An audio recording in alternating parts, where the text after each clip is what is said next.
The জিব্রাস আজকে trailer launch হলো, তো তোমার প্রথম হিন্দি ছবি এটা, তাই তো? প্রথম টকই বলা যেতে পারে। প্রথম হিন্দি টকে। তো এই ছবিটা কনসেপ্টটা যদি একটুখানি গুছিয়ে বলো, কারণ আমি ট্রেলারটা দেখে অতটা মানে ডেপথে বুঝতে পারিনি। ওকে, দ্য জেব্রাস মানে নামটা itself, zebra is an animal যেখানে হোয়াইট অ্যান্ড ব্ল্যাক দুটো পার্টি দেখতে পাই আমরা। তো কোথাও গিয়ে আমার মনে হয় একটা মানুষের মধ্যেও darkness and the brighter part দুটোই থাকে। তো সেই জন্যই এই নামটা চুজ করা, দ্য জেব্রাস। ছবিটা পুরো এআই নিয়ে, মানে আর্টিফিশিয়াল ইন্টেলিজেন্স আমাদের মধ্যে যে ভয়েডটা ক্রিয়েট করে দিয়েছে, যে ব্ল্যাঙ্কটা ক্রিয়েট করে দিয়েছে, how to fill it up, সেটা নিয়েই পুরো ছবিটা। আর ফ্যাশন সেগমেন্টে কী করে আর্টিফিশিয়াল ইন্টেলিজেন্স ছড়িয়ে যাচ্ছে সেটা নিয়ে পুরো ফিল্মটা, দ্য জেব্রাস। আমরা বেশি কিছু জানতে পারলাম না, বাকিটা ছবির জন্য তুলে রাখলো ডিরেক্টর দাদা। তো তোমার কাছে আসবে যে এই যে প্রিয়াঙ্কাদির সঙ্গে কাজ করার একটা এক্সপিরিয়েন্স হলো, প্রিয়াঙ্কাদি অনেক দিন ধরে কাজ করছেন বাংলা ইন্ডাস্ট্রিতে, তো সেইটার এক্সপিরিয়েন্সটা কীরকম হলো? আমার সত্যি বলতে আমার আর প্রিয়াঙ্কাদির একসাথে অন স্ক্রিন সেভাবে সিন নেই, আমাদের যেভাবে সিন আছে একটু অন্যভাবে, সেটা যখন দেখতে পারবে তখনই বুঝবে। কিন্তু হ্যাঁ, ওর সাথে আমার আলাপ হয়ে, আমাদের বেসিক্যালি লাস্ট দিনে আলাপ হয়েছে। আমি ভাবিনি যে ও এত বড় একজন তারকা হয়ে এত মিষ্টি স্বভাবের, এত ডাউন টু আর্থ, মানে আমার তো খুব ভালো লেগেছে প্রিয়াঙ্কাদিকে, মানে ভীষণ মিষ্টি একটা ক্যারেক্টার। আচ্ছা, এই ধরনের ছবি যখন তুমি করতে গেছো, তো প্রিয়াঙ্কাদিকে যখন মাথায় গেল একজন বাংলা আর্টিস্টকে কাস্ট করবে একটা হিন্দি ছবিতে, এটা কেন ভাবলে? ভেবেছিলাম মানে ন্যাশনাল ছবি যেটাকে বলে ইন ট্রু অ্যাসপেক্ট, আমার মনে হয়েছিল রিজিনাল বাউন্ডারিগুলো ভাঙা খুব দরকার। তাই জন্যই আমরা যেটা করলাম, আমি যেটা করলাম রাদার, আই ওয়ান্টেড আইন এমিনেন্ট ফেস ফ্রম বেঙ্গল। ছবি করবো তো ল্যাঙ্গুয়েজ উড বি হিন্দি, যাতে এই রিজিনাল বাউন্ডারিগুলোকে ব্রিচ করা যায়। তাই জন্যই এই ছবিটা প্রিয়াঙ্কা সরকারকে নিয়ে করা, and I thought Priyanka would be one of the better options in Bengal. আচ্ছা, এই ছবিটা করার সময়, ছবিটা করার কারণে কী কারণে করতে রাজি হলে, বলে ইউএসপিটা কি ছবিটার ভিতরে, যে এই ছবিটা না করলে তোমার মনে হচ্ছিলো যে না কিছু একটা মিস করবো? ছবিটার ইউএসপি, ছবিটার কনসেপ্টটা জানি না ইন্ডিয়াতে এভাবে এর আগে কেউ ভেবেছে কি না। আমার যখন প্রথম শুনি আমি গল্পটা, আমাকে যখন অনেক প্রথম শোনায়, শুনেই আমার খুব ভালো লেগেছিলো। খুব প্রাসঙ্গিক গল্প, যেটা এই মুহূর্তে হওয়াটা খুব জরুরি। যেভাবে আমরা গ্যাজেট ওরিয়েন্টেড আমাদের লাইফ হয়ে গেছে, সেই জায়গায় এইরকম ধরনের একটা সিনেমা হওয়াটা খুব প্রয়োজনীয়। তাই জন্য আমার মনে হয় যে এর পার্ট হতে পারলে আমার খুব ভালো লাগবে। আচ্ছা, তোমার কাছে আসবো, রিলিজ প্ল্যানটা কীরকম কী ভাবছো? দেখো, রিলিজ প্ল্যান প্রডিউসারের সঙ্গে যা কথা হয়েছে, মেবি জুন নাগাদ আমরা রিলিজ করবো। এটা থিয়েট্রিক্যাল রিলিজ হবে প্রথমে, তারপরে অ্যাজ ইউজুয়াল এটাকে ওটিটি সেগমেন্টে দেওয়া হবে। ফেস্টিভ্যাল সার্কিটটা তো আছেই, when I am making a film, festival সার্কিটটা খুবভাবে আমরা মাথায় রেখেই কাজটা করি, আমি মাথায় রেখে কাজটা করি। বাট থিয়েট্রিক্যাল রিলিজ এখন সবচেয়ে আগে আমরা প্ল্যান করছি, প্রায়োরিটিতে। বক্স অফিসের অডিয়েন্সের কথা কতটা ভাবছো, যে মানে থিয়েট্রিক্যাল যখন রিলিজ করছো? ওয়েল, বক্স অফিসের অডিয়েন্স মানে দেখো, অডিয়েন্স ভালো ছবি হলে দেখতে যাবে, খারাপ হলে দেখতে যাবে না। হ্যাঁ, মানে অ্যাজ সিম্পল অ্যাজ দ্যাট। এবার বক্স অফিস নাম্বারস ব্যাপারটা দেখো, আমি খুব একটা প্রাধান্য দিই না। নাম্বারস ক্যান নট জাজ a film is good or bad, কোনো দিনও নয়। হ্যাঁ, it was mainly the producers choice যেটা থিয়েট্রিক্যালি রিলিজ করবে, and I am up for it. I am quite positive যে লোকেরা ছবিটা ভালো লাগবে লোকেদের। আচ্ছা, তোমার চরিত্র সম্পর্কে যদি একটু জানতে চাই, কতটা ব্রিফ করতে পারবে?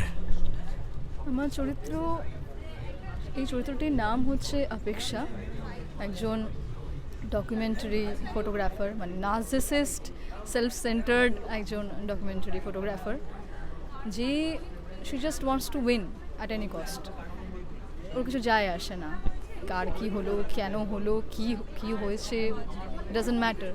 ওর ম্যাটার করে আমি কতটা উন্নতি করছি,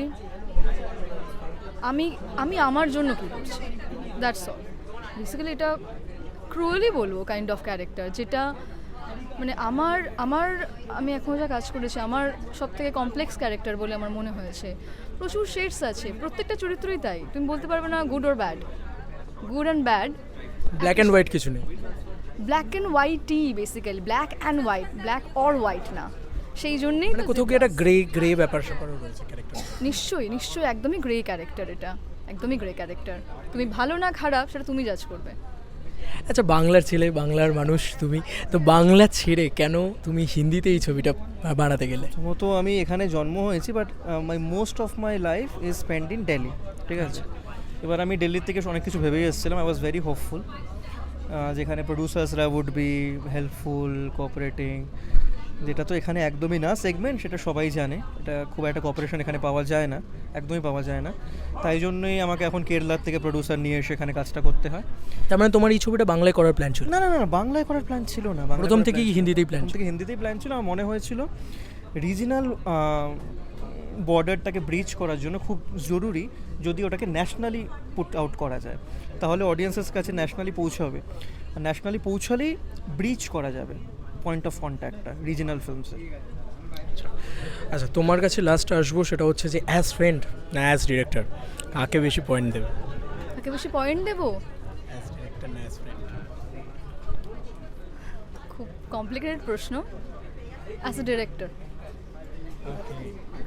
তোমার কাছে আসবো যে শুটিং। রুথলেস ডিরেক্টর অ্যাকচুয়ালি, আমি খুব রুথলেস ডিরেক্টর। আমি অ্যাকচুয়ালি খুব রুথলেস। আমার টিমের উপর আমি খুব রুথলেস, অ্যাক্টার্সদের উপর খুব রুথলেস। একটা রুথলেস দিয়ে চলে আসে, একটা মোমেন্টামের মধ্যে চলে যাই ওয়াইল ডাইরেক্টিং আ ফিল্ম। তখন হয়তো আমি খুবই সেলফ সেন্টার্ড একটা মানুষ, নার্সিসিস্টিক একটা মানুষ হয়ে যায় যখন একটা ছবি ডিরেক্ট করি।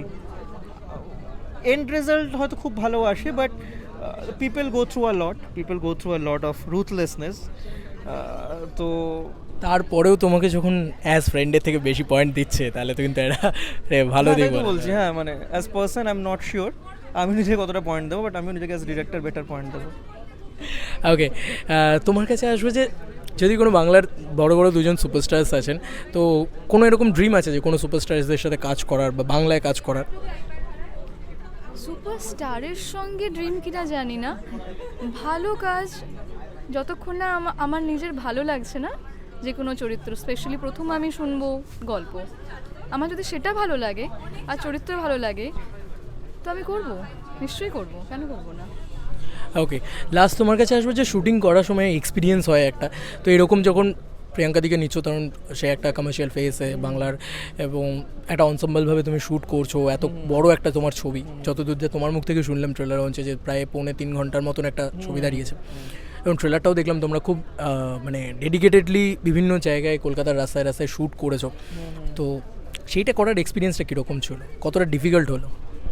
দেখো, মানে আমার জন্য খুব একটা ডিফিকাল্ট বা স্ট্রাগল না একটা ছবি বানানো। I enjoy this fact. মানে আমি যদি বলি আমি খুব স্ট্রাগল করেছি, আমাকে এতদিন ওয়েট করতে হয়েছে to find the right producer, একদমই না। একটু টাইম লাগে হয়তো to find the right people in the right position. খুব ডিফিকাল্ট বলবো না, কারণ সিনেমাটা আমার জন্য is a moment ওয়ের I can enjoy, is an expression of enjoyment. তাই জন্য সেই স্ট্রাগলটা বা সেই স্যাক্রিফাইস বা কিছুই করতে হয়নি। খুবই positive, is a bright thing for me making a film. হ্যাঁ, সো টিম আমার জন্য খুব ইম্পর্টেন্ট, আমার cinematographer and all, they are very important. So it was enjoyable আমি বলবো। মানে কলকাতায় শ্যুট করা প্রবলেমস তো বিভিন্ন হয়, লজিস্টিক্স অ্যান্ড অল, ওটা ছাড়া আমার team they help me out to go through it. খুব একটা প্রবলেমেটিক কিছু সিনারিও হয়নি। আচ্ছা, আমি এখানে একটা কোয়েশ্চেন তোমাকে করতে চাই, যেহেতু টিমের কথা বললে, কালারিস্ট হিসেবে রূপন্ধাকে তুমি কতটা নাম্বার দেবে? কারণ কীরকম কালার লাগছে তোমার ছবি? কালার তো ভালোই লাগছে, নাম্বার এখনই দেবো না, ওটা দর্শকই দিক। আমি রূপনকে অনেক দিন আগের থেকে চিনি, মানে রূপনকে লাস্ট 6-7 বছর আগের থেকে চিনি। তোমার কতটা পছন্দ হলো কালার?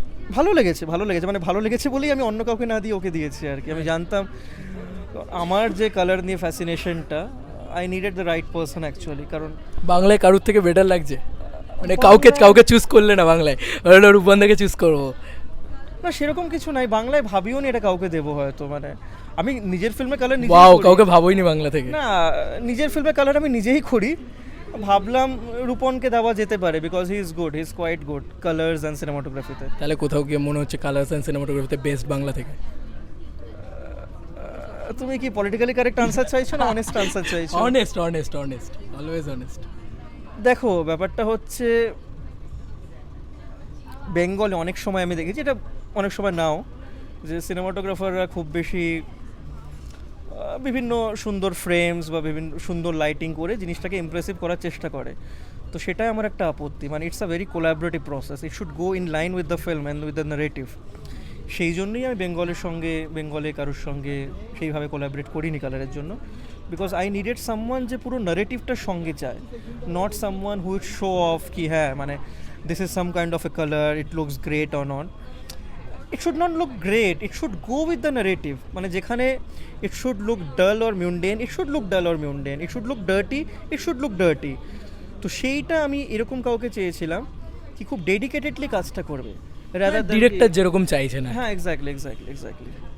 লাস্ট আসবো তোমার কাছে, ছবিটা তো তুমি মোটামুটি কিছুটা হলেও দেখেছো, তো কেমন লাগছে তোমার এখন, তোমার অডিয়েন্স ফিডব্যাক কীরকম? যখন শ্যুটটা করা হয় তখন তো সবসময় আমরা বুঝতে পারি না, অ্যাক্টাররা নিজের চরিত্রটা বা সামনে আমাদের যে কো অ্যাক্টার তাদেরটা আমরা এটুকুই দেখতে পাই। মোটামুটি আমরা যে ভিজুয়ালটা দেখতে পাই তখন সেটের, কিন্তু সত্যি বলতে আমি ডাবিং করতে গিয়ে বা যতটুকু দেখেছি ভিজুয়ালি এত বিউটিফুল লাগছে না, বিউটিফুল ওয়ার্ডটাই মনে হয় অ্যাপ্রোপ্রিয়েট হয় সিনেমাটার জন্য। আমার অ্যাজ অ্যান অডিয়েন্স খুব ভালো লেগেছে, মানে খুব অ্যাট্রাকটিভ সিনেমাটা দেখতে। আর অবভিয়াসলি ডিরেকশন সব কিছু, সিনেমাটোগ্রাফি যেটাও বললো, মিউজিক এটা একটা খুব বড় পার্ট। তো অ্যাজ অ্যান অডিয়েন্স আমার কিন্তু সিনেমাটা খুব ভালো লেগেছে, মানে ভীষণই একটা ক্লাস হয় না, ইন্টারন্যাশনাল একটা ফিল আছে সিনেমাটা, সেরকম তোমরা হয়তো ট্রেলারটা দেখলেও হয়তো তোমরা বুঝতে পারবে বা বুঝতে পারছো। তো আমার অ্যাজ অ্যান অডিয়েন্স খুব ভালো লেগেছে, আর আমি চাই যে সবাই দেখুক। ওকে, আমরা শেষ করছি। তো লাস্ট আমি তোমাদের দুজনকেই বলবো, দর্শকদের উদ্দেশ্যে বলে দাও, দ্য জিব্রাস আসছে হলে, সিনেমা হলে। আমি চাইবো আগে দর্শক হলে গিয়ে দেখুক, তারপরে তো ওটিটির জন্য অপেক্ষা করবে, তো প্লিজ। হ্যাঁ নিশ্চয়ই, সিনেমা হলে দেখাটা খুব দরকার, না হলে সিনেমা বাজবে না। ওটিটিতে তো দেখি, কিন্তু সেই ফিলটা সত্যিই আমরা পাই না।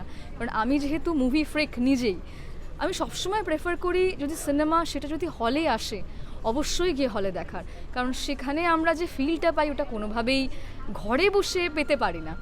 আর এই যে সিনেমাটা, এটা আমি আগেও বারবারই ওই জন্য বলছি, এত প্রাসঙ্গিক এই সময়ের জন্য, এটা খুব জরুরি একটা সিনেমা যেটা আমাদের প্রত্যেকটা মানুষের দেখা উচিত, চর্চা করা উচিত। তারপর এই সিনেমাটা অনেক প্রশ্ন তুলে এনেছে, সেই প্রশ্নগুলো খুব খুব দরকার আমাদেরকে করা, যেগুলো আমরা এড়িয়ে চলি।